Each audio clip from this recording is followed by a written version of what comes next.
आज हम पढ़ रहे हैं द डार्कलिंग थ्रश, जिसे लिखा है थॉमस हार्डी ने। इसे दिसंबर 1900 में कंपोज किया गया था और 1900 में ही इसे पब्लिश किया गया एक ब्रिटिश न्यूज़पेपर में। इसका ओरिजिनल टाइटल था द सेंचुरीज डेथ बेड। इसे 1901 में रीपब्लिश किया गया।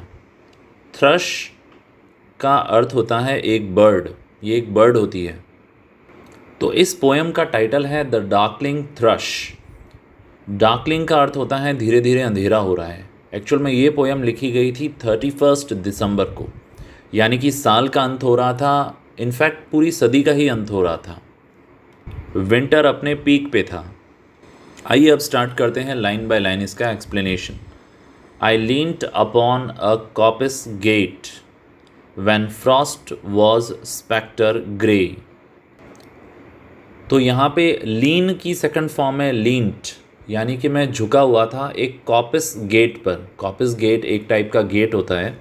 When frost was spectre grey, जब जो फ्रॉस्ट थी यानी कि जमा हुआ पानी, जो बर्फ़ थी, वो स्पेक्टर ग्रे थी, मतलब उसका ग्रे कलर था। और वो स्पेक्टर, स्पेक्टर का मतलब होता है प्रेत छाया, जैसे कोई भूत हो, ऐसी थी। तो यहाँ पे फ्रॉस्ट का पर्सोनिफिकेशन किया गया है। And winter's drags made desolate the weakening eye of day। Winter के ड्रैग ने, यानी सर्दियों की गहराई ने, जो डे है उसकी वीकनिंग आई कर दी है, यानी कि जो दिन की रोशनी है उसे अब धीरे धीरे कमज़ोर कर दिया है। जैसे जैसे सर्दी बढ़ रही है, रात गहरा रही है, वैसे वैसे रोशनी दिन की कम होती जा रही है। तो यहाँ पे एक लैंडस्केप का वर्णन है, एक परिदृश्य हमारे सामने है। फर्स्ट 4 लाइन समझ में आ गई। अब आगे बढ़ते हैं। द टैंगल्ड बाइन stems scored the sky. Tangled का अर्थ होता है उलझा हुआ। बाइन स्टेम्स यानी पौधों की डंडियाँ, पेड़ों की डंडियाँ। स्कोर्ड द स्काई यानी आसमान की तरफ उठी हुई हैं और उलझी हुई हैं। Like strings of broken lawyers. अब लायर LYRE एक संगीत वाद्य यंत्र होता है, एक म्यूज़िकल इंस्ट्रूमेंट होता है जिसमें बहुत सारी तार होती हैं, जैसे गिटार या सितार में होती हैं। और स्ट्रिंग्स यानी कि उसकी तार, जैसे कि किसी टूटे हुए लायर की स्ट्रिंग्स टूट गई हों, ऐसे लग रहा है। And all mankind that haunted nigh had sought their household fires. और सारा मैनकाइंड जो यहाँ वहाँ घूमता रहता था, हॉन्ट करता रहता था। हॉन्ट वैसे भूत करते हैं, पर ये कह रहा है लोग जैसे भूतों की तरह यहाँ घूमते रहते थे, उन सब ने भी अब सॉर्ट किया है। SOUGHT सॉर्ट, सीक की सेकंड फॉर्म है। सीक मतलब ढूंढना। वो सब लोग अब चल दिए हैं कहाँ? हाउस होल्ड फायर्स की तरफ, मतलब अपने अपने घरों में आग जला के उसके पास बैठेंगे। तो जो यहाँ वहाँ इधर उधर लोग घूमते रहते थे, वो भी अब इस समय, इस तेज़ सर्दी में, रात्रि के समय, सब अपने अपने घरों में जाके आग के आगे बैठे हैं। अगले स्टैंजा में निराशा दिख रही है, दुख दिख रहा है। The land's sharp features seemed to be. इस धरती के जो तीखे फीचर हैं, मतलब जो चट्टानें हैं तीखी, वो ऐसी दिख रही हैं। द सेंचुरीज कॉप्स आउटलैंड, जैसे इस सदी की लाश हो पड़ी हुई। His crypt the cloudy canopy, the wind his death lament. बादल ऐसे लग रहे हैं जैसे कब्र हो, कैनोपी हो, और विंड ऐसे लग रही है जैसे उसकी मृत्यु का मातम मना रही है, रो रही है।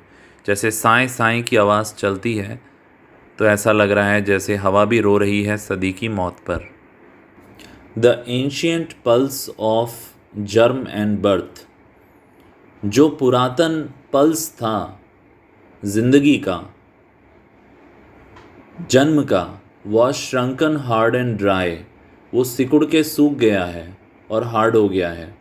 जैसे कोई बीज होता है, उस बीज में से जन्म होता है पौधे का, तो यहाँ वही बात हो रही है कि वो बीज अब सूख गया है।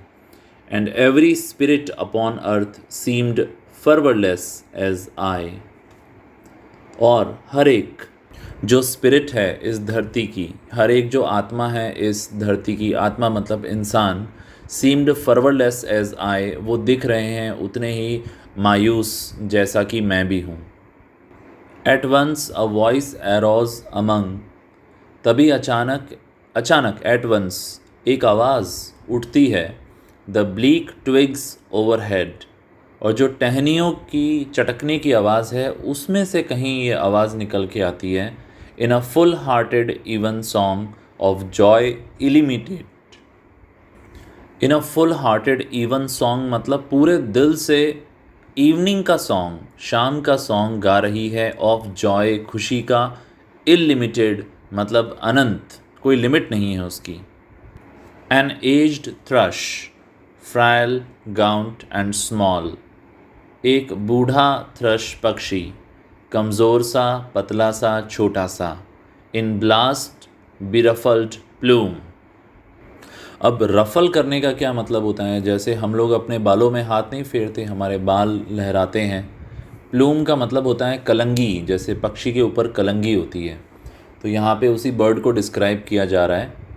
हैड चोज़न दस टू फ्लिंग हिज सोल, उसने ये तय किया कि वो अपनी आत्मा को फेंकेगा। फ्लिंग का अर्थ होता है कि बिना सोचे समझे बस एकदम से फेंकना।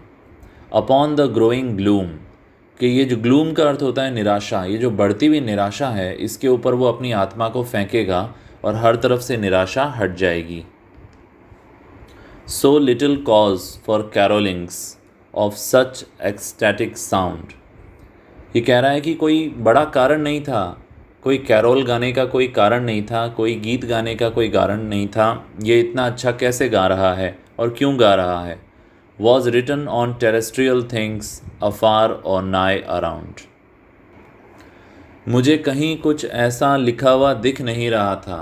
टेरेस्ट्रियल मतलब ज़मीनी चीज़ों में, अफार और नाय अराउंड दूर दूर तक या पास पास तक भी, जो उस पक्षी को इतना खुश कर रहा है कि वो इतना इन्जॉय करके गा रहा है, अपने पूरे दिल से गा रहा है। तो यहाँ पे एक तरीके से सरप्राइज़ है कि ये बर्ड हर तरफ तो मायूसी है, उदासी है, निराशा है, ये इतना खुश होके कैसे गा रहा है। अब लास्ट स्टैंजा है, that I could think there trembled through his happy good night air, मैं तो सोच भी नहीं सकता था, फिर मुझे लगा कि इसकी जो ट्रैम्बल है, जो कंपन है इसके गीत का, जो हैप्पीनेस है, जो गुड नाइट एयर है, इसकी वजह कोई ना कोई ब्लेस्ड होप होगी, कोई ना कोई इसको आशीर्वाद प्राप्त होगा, इसके पास आशा की किरण होगी, इसके पास उम्मीद होगी, वेयर ऑफ ही न्यू, जिसे वो जानता है, एंड आई वॉज अनअवेयर, और मैं उस बात को नहीं जानता कि ये क्यों इतना खुश है। उस होप की ही इसे खुशी है, ये उसी खुशी में गाना गा रहा है, हर तरफ की निराशा और मायूसी से इसे कोई मतलब नहीं है, ये खुश है क्योंकि इसके पास होप है। और मुझे होप है आपको ये टॉपिक अच्छे से समझ में आ गया होगा। यदि चैनल पे नए हैं तो सब्सक्राइब करें, लाइक ज़रूर करें यदि वीडियो पसंद आया, और कमेंट बॉक्स में मुझे बताएं ऐसे और कौन से टॉपिक्स हैं जिनका हिंदी ट्रांसलेशन आप मुझसे चाह रहे हैं। मैं कोशिश करूँगा उनको जल्द से जल्द बनाने की। Thank you so much.